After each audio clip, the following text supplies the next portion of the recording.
All right, so the next one we're going to do is biceps. So you're going to keep this same setup you have, keep the knot out there, and we're just going to roll out the bicep. So I'm going to go back into that kind of awkward position that I was in with my arm outstretched and my chest toward the ground. And I'm going to roll on the bicep. All right, so I'm just going to kind of move like this, get right on top of the bicep.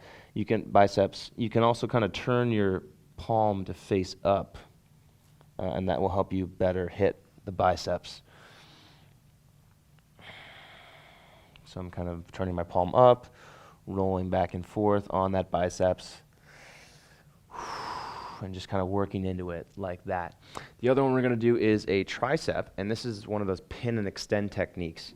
So for this, you're going to start with your tricep on top of the medium firm, and just kind of rolling up and down. Go all the way to the shoulder with this. So you can go all the way down to the elbow, and then all the way up into your armpit. And then if you find a spot in particular that's kind of tight, we're going to push down into it, tighten your biceps, so squeeze your arm, tighten your bicep, and then squeeze your hand in toward your shoulder, kind of like you're doing a curl. All right, so we're using the biceps to stretch your triceps. Just kind of moving like this. And this is that pin and extend technique. So make sure you do this on both sides, and also make sure that you're exploring all aspects of the triceps. Triceps means 3. All right, so you've got head over here, you've got a lower one, and then you've got the outer one here. So make sure you're getting all of those. Okay, and then we've also got pectorals. So for this, we're going to put this back on top of the knot. You're going to bring your arm out to the side. We're also going to work your arm overhead. So what that looks like here, and you can also interchange between putting the knot out kind of horizontal and vertical.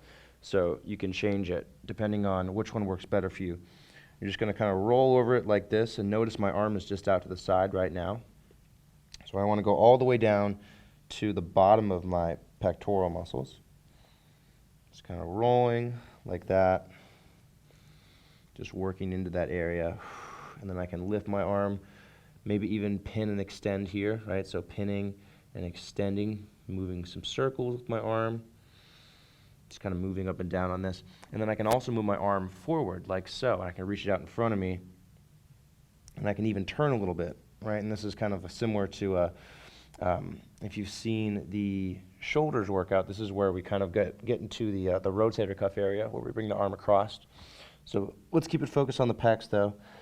I'm just going to move the arm out in front of us, kind of that pin and extend technique. So pushing down, tightening the pec, and then moving your arm around, right? Kind of like this. So that's going to help to release tightness in your pecs. And that gets really tight when you tend to slouch or have bad posture. Finally, we can also get the anterior deltoid, right? So that muscle right in the front of your shoulder.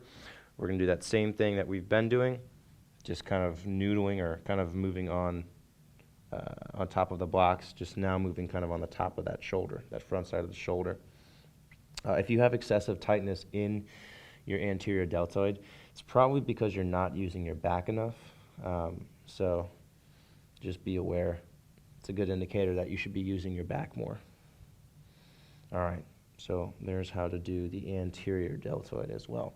All right, so that concludes this section, right? So we've got a medium firm knot out. You can also use the large firm knot out, right? It works just as well. It sits here. I use both. It just depends. You have to try them out and see which one, which works better for you. It could be, I find that this one actually works a little bit better for the biceps. The large knot out does. It's because it's larger and the biceps tends to get away from you if you're using a smaller tool. But for using the triceps, I somewhat like this, the medium firm knot out better. So use them both, explore, figure out which one works best for you. Now we're going to move on to a lacrosse ball. So we've gotten the whole arms, we've gotten the forearms, the biceps, triceps, the shoulder, and the pec. And now we're going to do some stuff with the lacrosse ball. Again, if you want to use a tennis ball, if you think that The lacrosse ball is going to be a little too intense. You're welcome to use the tennis ball instead. Now let's move on to the lacrosse ball. So you can use the lacrosse ball and the tennis ball interchangeably. I do recommend using the lacrosse ball just because it's a little more, it's a little firmer. But if the lacrosse ball is too firm, if it's painful or really uncomfortable, then go down to a tennis ball. But again, you can use both. So what we're going to do first is start with the pecs. We're going to work on the area, the entire front side of the pec, all the way up to just below the collarbone, so that upper pec as well. That muscle tends to get really tight, just inside the sternum, all the way down to the bottom of the pec. We're also going to go to the outside, so kind of on the inside of your armpit where your chest meets the side of your body. We're also going to work into that area. And the best way to do this with a lacrosse ball is on the wall. It's better than on the ground because when you're on the ground, you can't really move your arm at all. So it helps to use on a wall.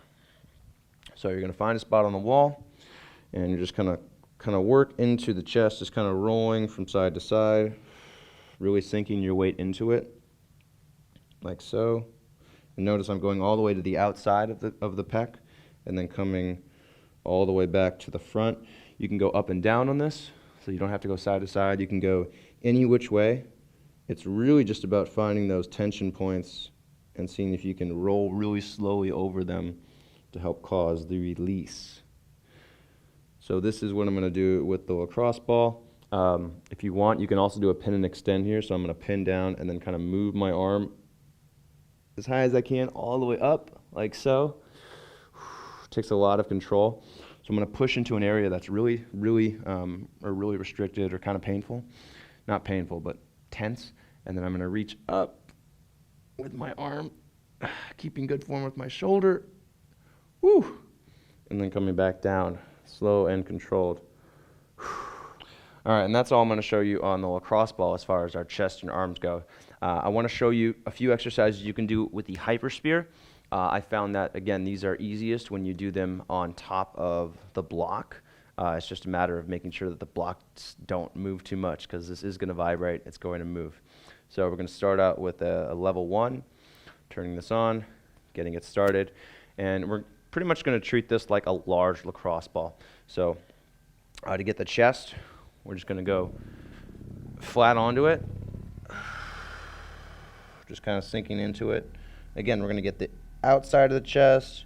We're going to go all the way to the inside toward the sternum. We're going to get low. We're going to go up high toward the collarbone. We can move the arm here, right? We can kind of do pin and extend here. We can reach forward with this. And you can try this on the wall as well. I've just found that it's easier to do on top of a set of blocks. If you want to even stack even higher blocks, maybe 3 high, that would also work. All right, so you've got the chest pretty much the same as the lacrosse ball, pin and extend, and also just kind of moving around, trying to find those tight spots. The other one we're going to do is your triceps. So we're going to hook this kind of on the bottom of the tricep, and then we're going to do some pin and extend. We're also going to roll on the tricep. So put your ball on top of the blocks again, pin it down, kind of move up and down on it, right? Go all the way to your armpit, and then come all the way back to the beginning of the elbow. You can also kind of bend the arm, right? We're going to do the pin and extend.